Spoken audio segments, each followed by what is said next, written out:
As President-elect Donald Trump prepares to re-enter the White House, his growing list of cabinet members now includes two names from Florida. NBC News confirms Senator Marco Rubio will serve as Secretary of State, and local Congressman Michael Waltz will be National Security Advisor. Washington News political reporter Greg Fox is here with us in studio now. So, Greg, I guess the big question for us is, what will be the biggest impacts that this move has on our state? Well, on the surface, the biggest impact is going to be that we're going to have two seats to fill in Congress. The governor will have the power to appoint a replacement for Marco Rubio in the Senate, and a special election will be held to fill the local congressional seat held by Mike Waltz. President-elect Donald Trump has made two strategic moves intended to make our nation more secure. Experts we talked with believe he got it right. They're very solid moves in terms of what he wants to do and what he said he would do. USF political expert Susan McManus says the apparent selections of Senator Marco Rubio to be Secretary of State and local District 6 Congressman Michael Waltz to be National Security Advisor puts two people in the cabinet with skill sets that match their new jobs. Rubio is vice chair of the Intelligence Committee, serves on the Foreign Relations Committee, and Waltz is a combat-proven Green Beret.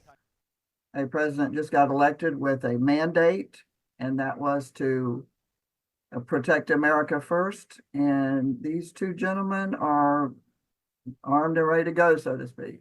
While Waltz's seat will be filled through a special election, Governor Ron DeSantis will pick a replacement senator for Rubio's seat. Will the governor appoint himself senator? All indications lend me to believe that the governor is not going to pick himself. I think there's a number of other names that are floating around. I think he'll pick somebody who's ready to help Florida in the United States Senate. While Republican Party Chair Evan Power admits names like Lieutenant Governor Jeanette Nunez and Attorney General Ashley Moody have been floating around, so has DeSantis' Chief of Staff James Uthmire, who ran his presidential campaign.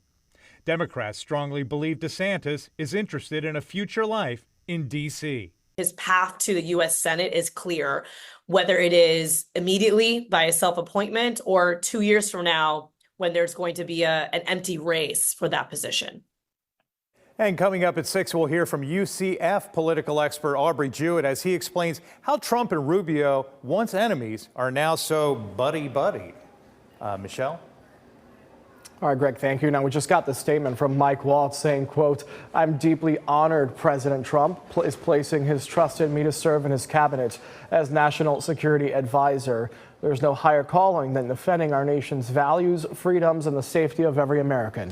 Together with President Trump and his team, we will confront the evolving challenges of today's world and hold firm against those who would harm our way of life."